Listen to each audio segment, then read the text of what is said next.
सदाशिवसमारम्भां शङ्कराचार्यमध्यमाम् अस्मदाचार्यपर्यन्तां वन्दे गुरुपरम्परां। हरिः ओं श्रीगुरुभ्यो नमः। हरिः ओं पार्थाय प्रतिबोधितां भगवता नारायणेन स्वयं व्यासेन ग्रथितां पुराणमुनिनां मध्ये महाभारतम् अद्वैतामृतवर्षिणीं भगवतीम् अष्टादशाध्यायिनीम् अम्ब त्वामनुसन्धदामि भगवद्गीते भवद्वेषिणीम्। यं ब्रह्मा वरुणेन्द्ररुद्रमरुतस्तुन्वन्ति दिव्यैस्तवैः वेदैः साङ्गपदक्रमोपनिषदैः गायन्ति यं सामगाः। ध्यानावस्थिततद्गतेन मनसा पश्यन्ति यं योगिनः यस्यान्तं न विदुःसुरासुरगणा देवाय तस्मै नमः। ఓం శ్రీకృష్ణ పరబ్రహ్మణే నమః. మరవారం వారం కార్యక్రమంలో భగవద్గీత జ్ఞానయజ్ఞంలో 24వ రోజు అధ్యయనానికి మీ అందరికీ స్వాగతం.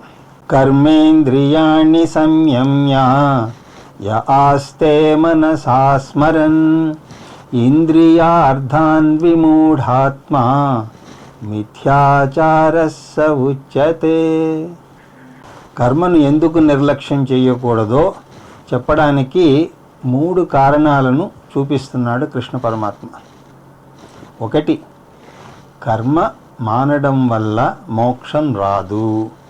2, కర్మ మానడం అసాధ్యం అని ఈ రెండింటినీ కూడా గడచిన తరగతిలో మనం చూసాం. 3వ దాన్ని ఈ శ్లోకంలో మనకి తెలియజేస్తున్నాడు కృష్ణ పరమాత్మ. అది కర్మ మానడం చాలా ప్రమాదకరం కూడా అని అంటున్నాడు. ఆత్మజ్ఞానం మోక్షం కలగడం మాట దేవుడెరుగు. అది విరుద్ధమైనటువంటి ఫలితాలను కూడా ఇవ్వచ్చు. ఒక వ్యక్తి ఐహిక సుఖాలను ఐహిక కోరికలను పూర్తిగా త్యజించగలిగినప్పుడే వేదాంతం మీద పూర్తిగా ఏకాగ్రత చూపగలడు. ప్రతి ఒక్కరికి కోరికలు ఉంటాయి. ఆ కోరికలు కూడా ఎదుగుతూ వస్తాయి. ముందు ప్రాథమిక కోరికలు ఉంటాయి, అంటే తిండి బట్ట కోరుకుంటారు. అవి తీరాక సరదాలు తీరాలి అని అనుకుంటాడు. అవి కూడా తీరాక ప్రేమించబడాలి అని అనుకుంటారు. నేను ఎవరినైనా ప్రేమించాలి, అలాగే నన్ను కూడా ఎవరైనా ప్రేమించాలి, ఎలా ఉన్నావు అని ఆప్యాయంగా అడిగే ఒక తోడు కావాలి, జలుబు చేస్తే నీ జలుబు తగ్గిందా అని అభిమానంగా అడిగేవారు కావాలి. అలా అడిగేవారు గనక లేకపోతే నాకెవ్వరూ లేరు అనే బాధతో కుంగిపోతారు. మనిషి మనస్సులో అనేక స్థాయిలు ఉంటాయి. స్థూల స్థాయిలో అహం రాజ్యమేలుతూ ఉంటుంది. అందరూ నన్ను గుర్తించాలి అని తహతహలాడుతూ ఉంటుంది. అందువల్ల ఒక ఇల్లు కట్టుకుని దాని ముందు అతని పేరు తాటికాయంత అక్షరాలతో రాసి అది కనబడడానికి దానిపైన ఒక ట్యూబ్లైట్ పెట్టి ఆ ట్యూబ్లైట్ని మించి తన పేరు కనపడాలి అన్న తాపత్రయం ఉన్నదన్నమాట. కొంతమంది పిల్లలు పెద్దవారై తమ కాళ్ళ మీద తాము నిలబడగలిగితే భరించలేరు. పిల్లలు స్వతంత్రంగా నిర్ణయాలు తీసుకుంటే అది పెళ్లి విషయంలో తామే ప్రేమించి పెళ్లి చేసుకుంటామంటే తట్టుకోలేరు. పిల్లలు దూరం అయిపోయినట్టు తమని పట్టించుకోనట్టు బాధపడతారు. వారి అహం దెబ్బతింటుంది. అహంకారం పడిపోయే ముందు అహంకారం పరిపక్వత చెందాలి. అహంకారం ఎదగడం పరిపక్వత చెందడం అన్నది సమాజంలో ఉండి ఏదైనా సాధిస్తేనే జరుగుతుంది. కనీసం పెళ్లి చేసుకుని పిల్లలను కన్నా కూడా ఏదో సాధించినట్టే లెక్క. ఈ అవసరాలేమీ తీరకుండా సన్యాసాన్ని స్వీకరిస్తే దృష్టంతా తను పొందలేని విషయాల మీదే ఉంటుంది. ముఖ్యంగా ఎవరైనా జంటను చూసినప్పుడు అయ్యో నేను పెళ్లి చేసుకుని ఉండాల్సింది అని అనుకుంటాడు.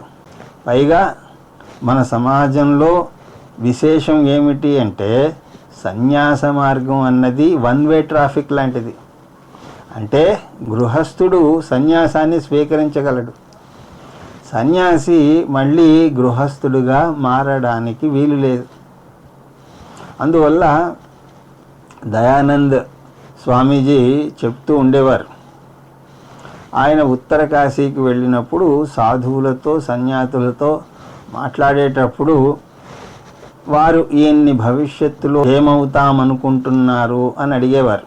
పూజ్య స్వామీజీ నేను సన్యాసం స్వీకరించాలనుకుంటున్నాను అనేవారట. ఆ నిర్ణయం మాత్రం తీసుకోవద్దు అనేవారట తక్కిన సన్యాసులు. ఒక స్వామి అయితే నేను నా భార్యతో పోట్లాడి సన్యాసం స్వీకరించాను, అది కూడా ఏదో ఒకరోజు పొద్దున్నే కాఫీ ఇవ్వడం ఆలస్యం చేసినందుకు, ఆ చిన్న కారణానికి ఇక్కడికి వచ్చేసాను. ఇక్కడికి వచ్చిన తర్వాత మొదటి రోజు హిమాలయాలను చూస్తుంటే అద్భుతంగా ఉన్నది. ఇక్కడే ఉండిపోవాలన్న కోరిక పుట్టింది. కానీ రెండవ రోజు, మూడవ రోజు, నాలుగవ రోజు అవే హిమాలయాలు, అదే గంగ. పోనీ భిక్ష తీసుకుందామని వెళితే అదే భిక్ష. పొద్దున్న దాల్ రోటీ, రాత్రి కూడా దాల్ రోటీయే, వేరే మార్గం లేదు. ఇంట్లో అయితే 4 రకాలు దొరుకుతాయి. అందువల్ల తొందరపడి మీరు నిర్ణయాలు తీసుకోకూడదు అన్నట్ట.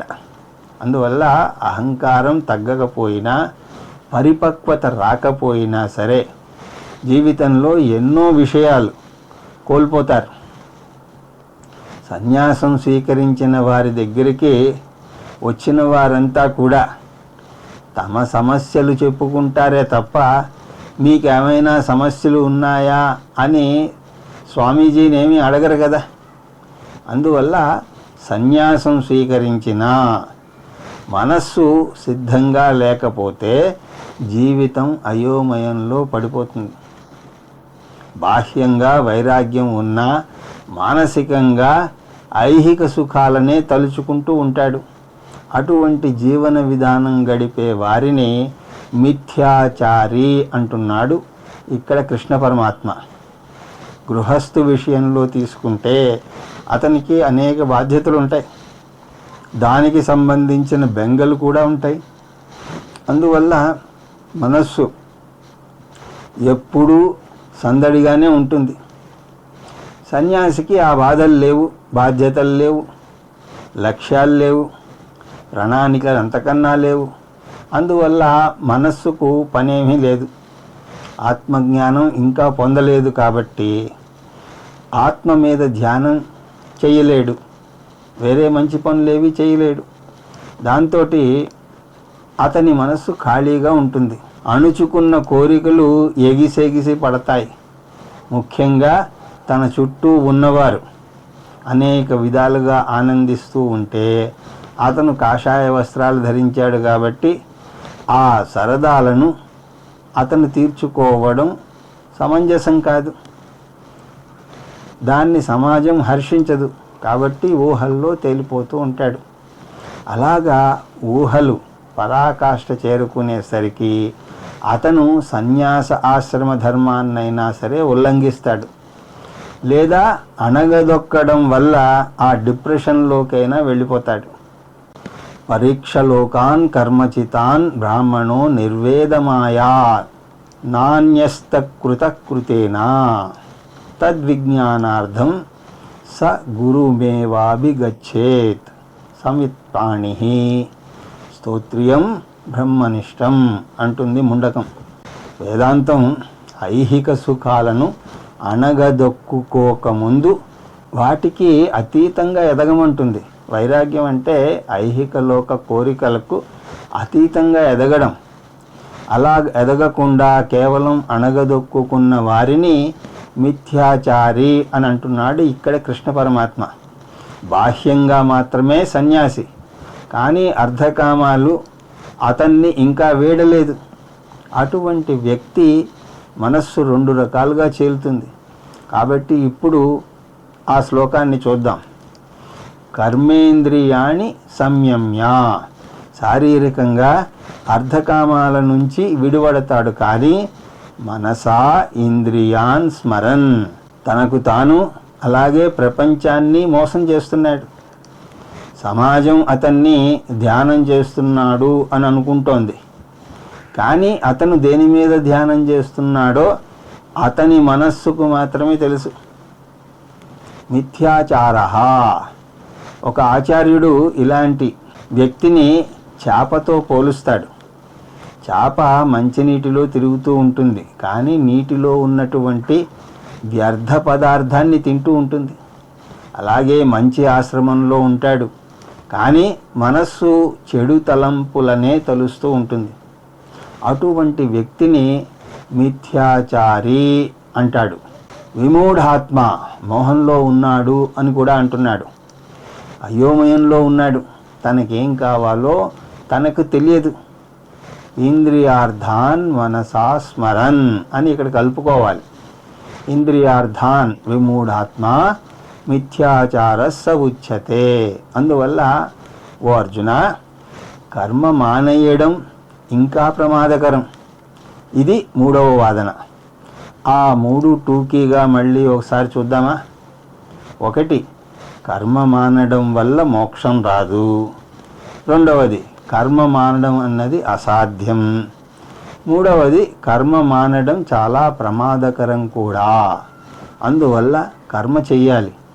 అయితే ఎటువంటి కర్మ చేయాలి అన్నది తర్వాత వచ్చే శ్లోకంలో చెప్తున్నాడు కృష్ణ పరమాత్మ. యస్వింద్రియాణి మనసా నియమ్యారభతేర్జున కర్మేంద్రియై కర్మయోగం అసక్తః స విశిష్యతే. కృష్ణ పరమాత్మ ఇక్కడ కూడా గృహస్థాశ్రమాన్ని కీర్తిస్తున్నాడు. గృహస్థాశ్రమంలో సమాజంలో ఉంటూ సమాజానికి సేవ చేసే అవకాశం ఉంటుంది. ఒక పక్క తన అర్థకామాలను తీర్చుకుంటూ ఇంకొక పక్క సమాజానికి సేవ చేయాలని శాస్త్రం అంటుంది. ఇయం సీత మమ సుత సహధర్మచారిణి తవ. భార్యను సహధర్మచారిణి అని అంటారు. అంటే పెళ్లి చేసుకునేది కేవలం అర్ధకామాలను తీర్చుకోవటం కోసం కాదు, ధర్మబద్ధంగా సమాజానికి సేవ చేయడానికి. ఎటువంటి జీవితం గడపాలి అంటే ఇంద్రియాణి మనసా నియమ్య. గృహస్థుగా ముందు తన ఇంద్రియాలను నియంత్రించుకోవాలి. గృహస్థు అర్ధకామాలను తీర్చుకోగలడు, కానీ సన్యాసి తీర్చుకోలేడని చూసాం. అర్ధకామాలంటే ఏమిటి? అర్థం అంటే భద్రత. అది అనేక విధాలుగా వస్తుంది. డబ్బు, ఆస్తి, ఇల్లు, హోదా, పేరు వగైరా వగైరా. కామం అంటే సరదాలు తీర్చుకోవడం. గృహస్థు అర్ధకామాలను తీర్చుకోవాలి, కానీ ఒక షరతు ఉన్నది. ఏమిటది? ఇంద్రియాలను నియంత్రించడం ద్వారా. అంటే ధర్మాన్ని ఉల్లంఘించకుండా చేయాలి. అందరికీ కోరికలు తీర్చుకునే స్వేచ్ఛ ఉన్నది. అది శారీరకమైన మానసికంగానైనా సరే. సినిమాకు వెళ్ళాలి అంటే వెళ్ళొచ్చు, తప్పులేదు. కానీ రోజుకి 3 సినిమాలు చూడొద్దు. ఎప్పుడన్నా ఒకసారి వెళ్ళవచ్చు. సన్యాసి అలా కూడా వెళ్ళకూడదు. కానీ సినిమాకు వెళ్ళే ముందు మిమ్మల్ని మీరు ఒక ప్రశ్న వేసుకోవాలి. అది ధర్మపరంగా ఉందా లేదా, అతిగా ఉన్నదా? ధర్మపరమైనటువంటి కోరిక కూడా అతిగా ఉండకూడదు. అమృతం కూడా ఎక్కువ తీసుకుంటే విషమవుతుంది. అందుకే అతి సర్వత్ర వర్జయేత్ అని అన్నారు. దీనికి ఊరగాయ ఉదాహరణ చాలా చక్కగా సరిపోతుంది. ఊరగాయను పెరుగన్నంలో నంచుకోవాలి తప్ప ఊరగాయలో పెరుగన్నం నంచుకోకూడదు. అయితే అర్ధకామాలు ప్రధానం కాదు, ధర్మమే ప్రధానం. సమాజం నుంచి మనం తీసుకునే దానికంటే సమాజానికి మనం ఇచ్చేది ఎక్కువగా ఉండాలి. అలా ఉన్న వ్యక్తి ధార్మిక పురుషుడు అని అనబడతాడు. అతిగా చేస్తే ఆ పని తగ్గించేలాగా ఇంద్రియ నిగ్రహం ఎలా చేస్తారు? మనస్సు ద్వారా, అంటే వివేకాన్ని చూపాలి. ఏది మంచి, ఏది చెడు, ఏది ఎక్కువగా చేస్తున్నారు అని బుద్ధి చెప్తూ ఉంటుంది. బుద్ధి నియంత్రిస్తుంది. నియంత్రించడం వేరు, అణగదొక్కడం వేరు. ఉదాహరణకు, పరవళ్ళు తొక్కే నదిని ఆపితే అది అణగదొక్కడం అవుతుంది. దాన్ని బలవంతంగా ఆపితే అది మరింత ఎగసిపడి గట్టు తెంచుకుని ఆ ప్రాంతాన్నంతటినీ కూడా ముంచెత్తుతుంది. అలా నదిని ఆపకపోతే అలా ప్రవహిస్తూ పోయి సముద్రంలో కలిసిపోతుంది. ఆ నీరు ఎవరికీ ఉపయోగకరంగా ఉండదు. అందువల్ల ఆనకట్ట కట్టాలి, కానీ ఆ నీటిని అవసరమైన వైపుకు వదలాలి. అదేవిధంగా ఇంద్రియాలను అణగదొక్కకూడదు. అలాగని అవి పోయిన చోటికల్లా మనస్సు వెంట మనము పోకూడదు. వాటిని నియంత్రించగలగాలి, సరి అయిన చోట వదలాలి. జ్ఞానేంద్రియాలను నియంత్రించాక కర్మేంద్రియై కర్మయోగం ఆరభతే. అన్ని ఇంద్రియాల ద్వారా కర్మయోగాన్ని పాటించాలి. గృహస్థు కర్మయోగాన్ని పాటించాలి. అది కూడా ఎలాగా? అసక్తః, బంధకత్వం లేకుండా, ఇంద్రియాలకు తాను లోబడకుండా వాటికి ఒక మార్గాన్ని చూపాలి తప్ప వాటినే లక్ష్యంగా చూడకూడదు. గృహస్థాశ్రమం కూడా అంతిమ లక్ష్యం కాదు. పెళ్లి చేసుకోవడం, పిల్లల్ని కనడం అంతిమ లక్ష్యం కాదు. ఎప్పుడో ఒకరోజు మనల్ని యమధర్మరాజు వారి నుంచి విడదీసి తీసుకువెళ్ళిపోతాడు. అంతలోపే మనం బంధ విముక్తులం అవ్వాలి. యమధర్మరాజు వస్తే నన్ను బలవంతంగా తీసుకువెళ్లాల్సిన అవసరం లేదు, నేను రావడానికి సిద్ధమే అని చెప్పగలగాలి. ఇది బంధకత్వం లేకపోవడం అంటే. మనం వాడుతున్న దాని మీద బంధం పెంచుకోకూడదు. దీన్ని అసక్తః అని అంటారు. కర్మయోగాన్ని పాటించే వ్యక్తి శ్రేష్టంగా ఉంటాడు.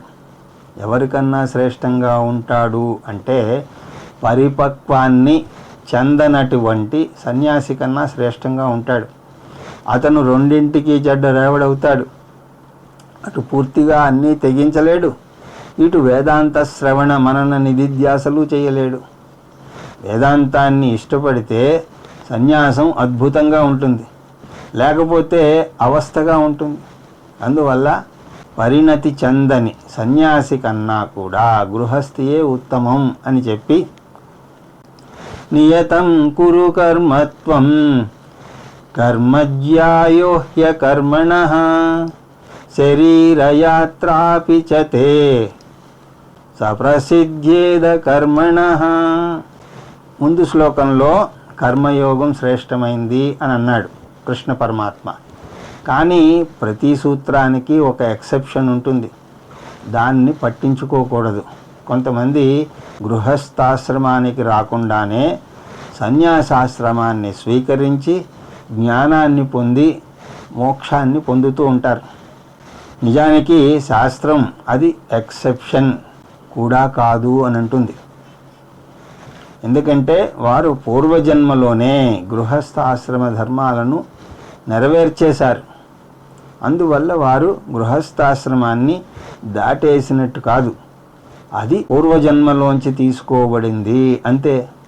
ముందు శ్లోకంలో కర్మయోగం గురించి చెప్పాడు కాబట్టి కర్మయోగం అంటే ఏమిటో 8వ శ్లోకం నుంచి ఇక్కడ వివరిస్తున్నాడు. 2వ అధ్యాయంలో కర్మణ్యేవాధికారస్తే మా ఫలేషు కదాచన మా కర్మఫలహేతుర్భూ మాతే సంగోత్స్వకర్మణి యోగత్సః కురు కర్మాణి సంగం త్యక్త్వా ధనంజయ సిద్ధ్యసిద్ధ్యో సమో భూత్వా సమత్వం యోగ ఉచ్యతే అంటూ కర్మయోగాన్ని అక్కడ టూకీగా నిర్వచించాడు కృష్ణ పరమాత్మ. ఈ అధ్యాయంలో 8వ శ్లోకం నుంచి 20వ శ్లోకం మొదటి పాదం వరకు ఇవన్నీ కూడా కర్మయోగ శ్లోకాలు. ఈ భాగం చాలా ముఖ్యమైనది. దీనివల్లే ఈ అధ్యాయానికి కర్మయోగం అనే పేరు వచ్చింది. అంతకు ముందు కూడా చూసినట్లుగా గీతాబోధ ఉపనిషత్తుల యొక్క సారం.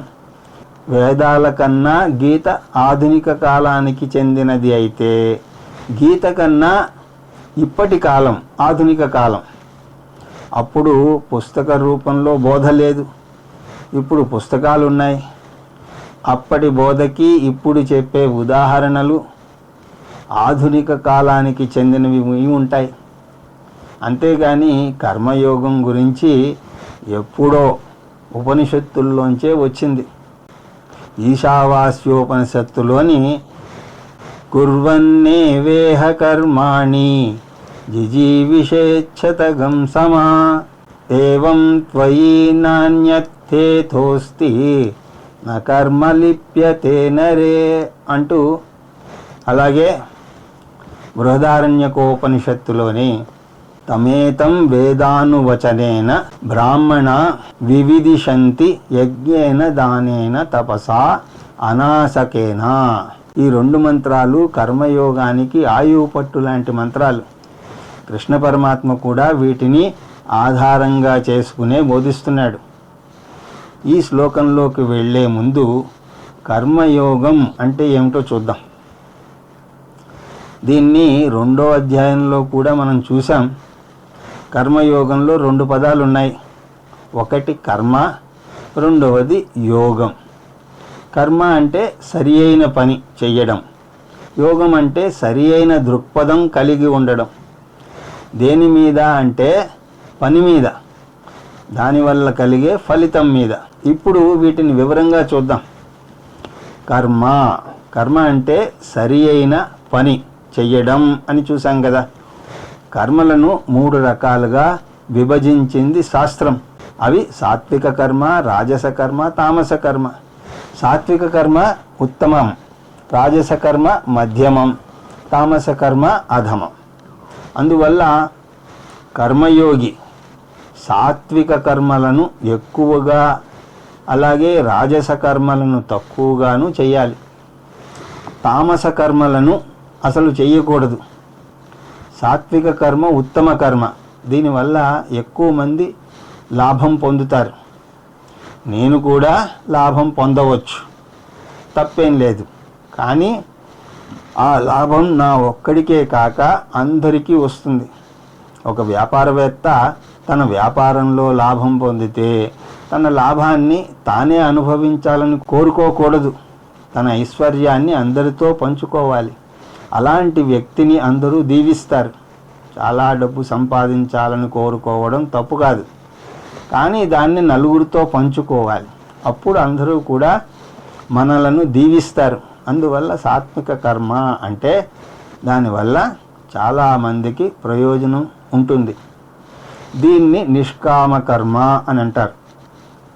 సాత్విక కర్మలో నేను ఇచ్చేది ఎక్కువ, తీసుకునేది తక్కువ ఉంటుంది.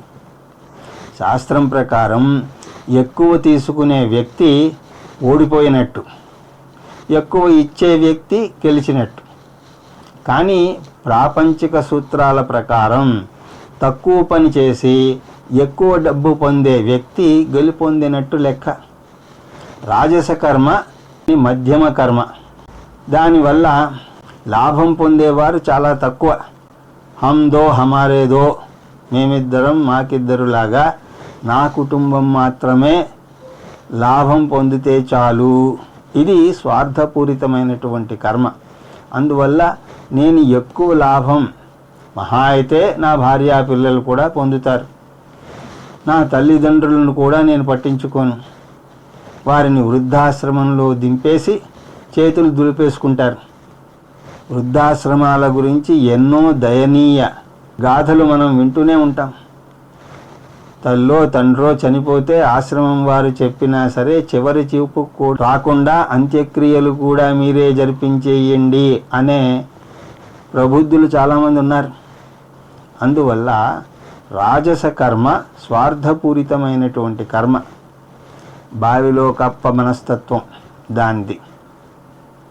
ఇక తామస కర్మ అధమ కర్మ. ఇది ఇతరులను బాధ పెట్టే కర్మ. నా లాభం కోసం ఎదుట వారిని బాధ పెట్టడానికి కూడా వెనుకాడను. నా ఇష్టం వచ్చినట్లు రేడియోని కానీ టీవీని కానీ పెద్దగా పెట్టేస్తాను. ఇరుగు పొరుగులు ఇబ్బంది పడతారేమో అని కూడా చూడను. మన దేశంలో అలాగా ఎక్కడ పడితే అక్కడ మైకులు పెట్టి వాటిల్లో ఏదో ఒకటి పెట్టేస్తూ ఉంటారు. ఒక్కోసారి విష్ణు సహస్రనామం పారాయణమే అది కావచ్చు. కానీ నేను అదే సమయంలో ధ్యానంలో కూర్చుంటే అది నా ఏకాగ్రతకు భంగం కలిగించవచ్చు. అందువల్ల ఇతరులకు ఇబ్బంది కలిగించే ఏ కర్మ అయినా సరే అది తామస కర్మ కిందకే వస్తుంది. రాజస కర్మలో కూడా స్వార్థం ఉంటుంది, కానీ దానికి తామస కర్మకు చిన్న భేదం ఉన్నది. రాజస కర్మలో నా లాభాన్ని నేను చూసుకుంటాను, కానీ ఇతరులకు హాని కలగజేయను. కానీ తామస కర్మలో అలా కాదు.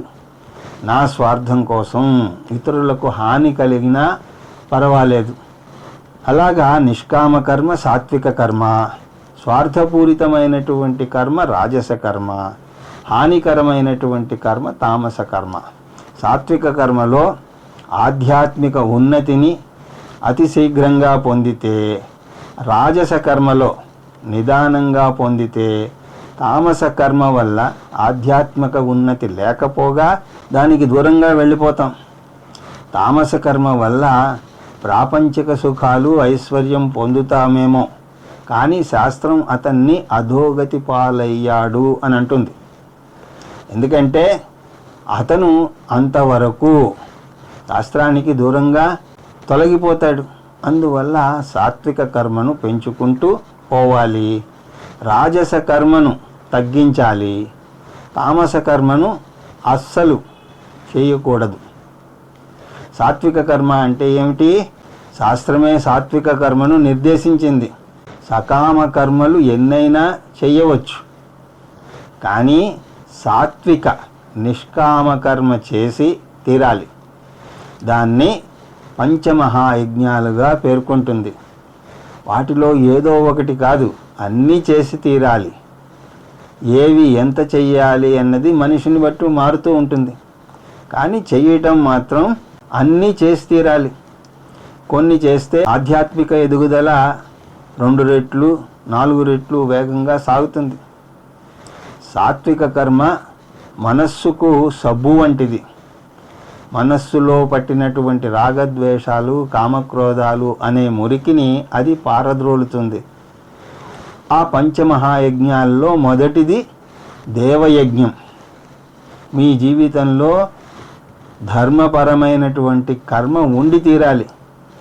మీరు ఎంత బిజీగా ఉన్నా సరే రోజులో కొంత భాగం ప్రార్థనకు అంకితం చేయాలి. ఏం ప్రార్థన చేయాలి అన్నది మీ ఇష్టం. మీ వర్ణాశ్రమ ధర్మాన్ని బట్టి, మీ వంశాన్ని బట్టి మీ ప్రార్థన చేస్తారు. అగ్నిహోత్రం, సంధ్యావందనం, రామనామ జపం ఏదైనా చేయొచ్చు. కొంతమంది గుడికి వెళతారు. స్వామీజీ, నేను ప్రయాణం చేస్తూ ఉండగా ప్రార్థన చేయొచ్చా అని కొంతమంది అడుగుతూ ఉంటారు.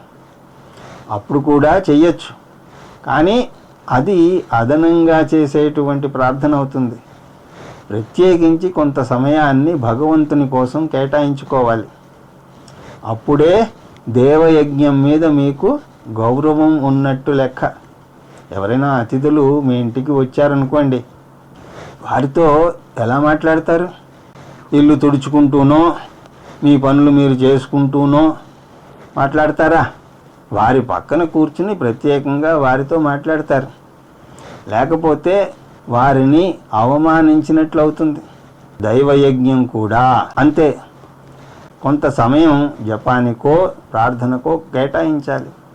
తర్వాత మీ ఇష్టం, బస్సులో కానీ వేరే ఎక్కడైనా సరే చెయ్యాలనుకుంటే అది చెయ్యొచ్చు, అది అదనం అవుతుంది. అలాగా దైవయజ్ఞం అంటే దేవుని పూజ, జపం. రెండవది పితృయజ్ఞం. పితృయజ్ఞం పితృదేవతలను పూజించడం. విదేశాల్లో అయితే ఏదో ఫాదర్స్ డే, మదర్స్ డే ఉన్నది. మనం మన పితృదేవతలను స్మరించుకోకపోతే వారికి కృతజ్ఞత చూపించని వారం అవుతాం. ఈ రోజుల్లో మనం ఇలా చక్కగా ఉన్నాము అంటే దానికి పితృదేవతలే కారణం. అందువల్ల వారికి శ్రాద్ధ కర్మలు పెట్టడం, తర్పణాలు వదలడం చేయాలి. మూడవది ఋషి యజ్ఞం. దీన్నే బ్రహ్మయజ్ఞం అని కూడా అంటారు. మన శాస్త్రాలను కాపాడుకోవడం. మన శాస్త్రం వల్లనే మన సాంప్రదాయం ఇంత పురాతనమైనది, ఇంత గొప్పది అయ్యింది. మనకు అతి పురాతనమైనటువంటి ఋగ్వేద, యజుర్వేదాలు ఉన్నాయి. కానీ వాటిలో ఏమున్నాయో మనకు తెలియదు. వాటిని ఋషులు మనకు అందజేశారు. అందువల్ల వాటిని 10 కాలాల పాటు నిలబెట్టుకోవడానికి, నలుగురికి అందజేయడానికి మన వంతు కృషి మనం చేయాల్సి ఉంటుంది. అది ప్రత్యక్షంగా కానీ పరోక్షంగా కానీ చేయొచ్చు. విష్ణు సహస్రనామం, భగవద్గీత, ఉపనిషత్తులు, సూక్తులు, భాగవతం, రామాయణం, వీటిల్లో ఏదైనా సరే పారాయణ చెయ్యొచ్చు. రామాయణం మొత్తం పారాయణం చేయలేకపోయినా రోజుకు కొంత భాగాన్ని చదివితే అది బ్రహ్మయజ్ఞం కిందకే వస్తుంది. ఋతంచ స్వాధ్యాయ ప్రవచనే చ, సత్యంచ స్వాధ్యాయ ప్రవచనే చ, తపశ్చ స్వాధ్యాయ ప్రవచనే చ, దమశ్చ స్వాధ్యాయ ప్రవచనే చ, సమశ్చ స్వాధ్యాయ ప్రవచనే చ, అగ్నయశ్చ స్వాధ్యాయ ప్రవచనే చ, అగ్నిహోత్రంచ స్వాధ్యాయ ప్రవచనే చ, అతిథయశ్చ స్వాధ్యాయ ప్రవచనే చ అంటూ తైత్రీయ ఉపనిషత్తులో చెప్తారు. తైత్రీయ ఉపనిషత్తు అంటుంది, అన్నిసార్లు చెప్పడంలో ఉద్దేశం మీరు శాస్త్ర అధ్యయనం చేయడమే కాదు, దాని తర్వాత తరానికి కూడా అందించాలి. మీరు వెళ్ళి సభల్లో ఏమీ ప్రసంగించాల్సిన అవసరం లేదు. మీ పిల్లలకు అందజేసినా చాలు. మన భారతదేశంలో పురాణాలు మన తల్లిదండ్రుల దగ్గర నుంచి మనం నేర్చుకున్నాం.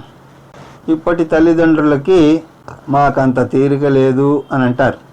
అందువల్ల అమరచిత్ర కథ కొని ఇచ్చేస్తున్నాం అని అంటారు.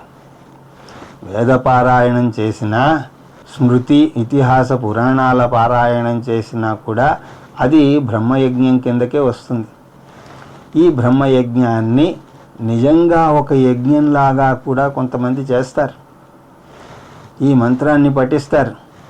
ఋగ్వేదం తర్పయామి, యజుర్వేదం తర్పయామి, సామవేదం తర్పయామి, అధర్వణ వేదం తర్పయామి, ఇతిహాస పురాణం తర్పయామి, కల్పం తర్పయామి, వ్యాకరణం తర్పయామి, సర్వాన్ ఋషీన్ తర్పయామి, సర్వాన్ ఋషిపత్నీగుం తర్పయామి అంటూ వ్యాకరణానికి, ఋషుపత్నులకు కూడా పూజ చేస్తాం. దీన్ని బ్రహ్మయజ్ఞం అని అంటారు. అది చేసి తీరాలి. ఎంతసేపు చేస్తారు అన్నది అది మీ ఇష్టం. తర్వాతది మనుష్య యజ్ఞం. సాంఘిక సంక్షేమ సేవలన్నీ కూడా మనుష్య యజ్ఞంలోకి వస్తాయి.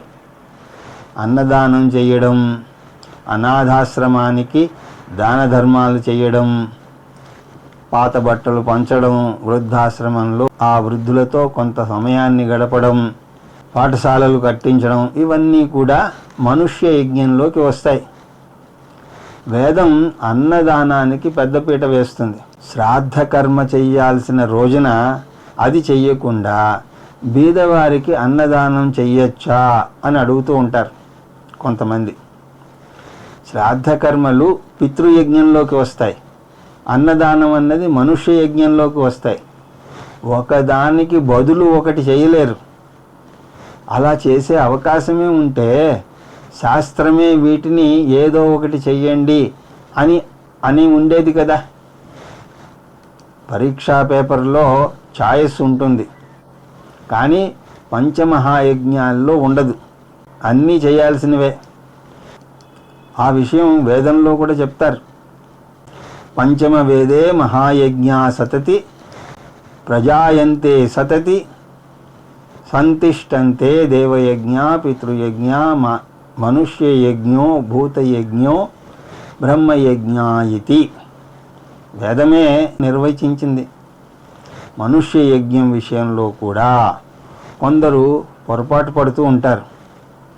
మానవ సేవే మాధవ సేవ అన్నారు కాబట్టి దేవుడికి పెట్టే ఖర్చు, అభిషేకాలు అవి మానేసి మనుష్యులకు సేవ చెయ్యవచ్చు కదా అని అంటారు కొంతమంది.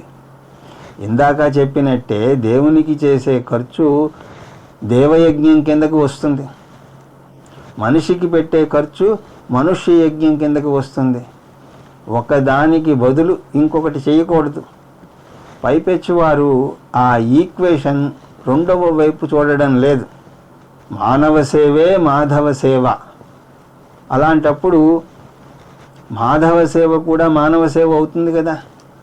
దేవునికి పెట్టినటువంటి ఖర్చు మానవాళి మొత్తానికి అందుతుంది. ఆ తర్వాత భూతయజ్ఞం, పరిసరాలను రక్షించుకోవడం భూతయజ్ఞం కిందకు వస్తుంది. జంతువులను ప్రేమించాలని చెప్పడానికే మన దేవుళ్ళు యొక్క వాహనాలు అనేక జంతువులు ఉన్నాయి. వాటిని వాహనంగా చూస్తే వాటి మీద మనకి గౌరవం పెరుగుతుంది. చెట్లను పూజించాలి.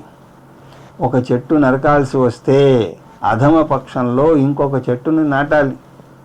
అశ్వత్థోవట వృక్ష చందనతరు మందార కల్పద్రుమౌ జంబూ నింబకదంబ చూత సరళా వృక్షాశ్చ యక్షీరిణః సర్వోతే ఫల సంయుతా ప్రతిదినం రాజంతి యత్రానిసం రమ్యై చైత్రరథం చ నందనవనం కుర్వంతు నో మంగళం అంటూ ఈ చెట్లనన్నింటినీ తలుచుకుని అవి నా జీవితానికి తోడ్పడుతున్నాయి అని తెలుసుకోవడమే భూతయజ్ఞం. దీనికి సూచనగా పూర్వం అందరూ కూడా ఆవును తులసి చెట్టును పూజించేవారు. ఈ రెండూ కూడా జంతువులకు చెట్లకు సంకేతాలు.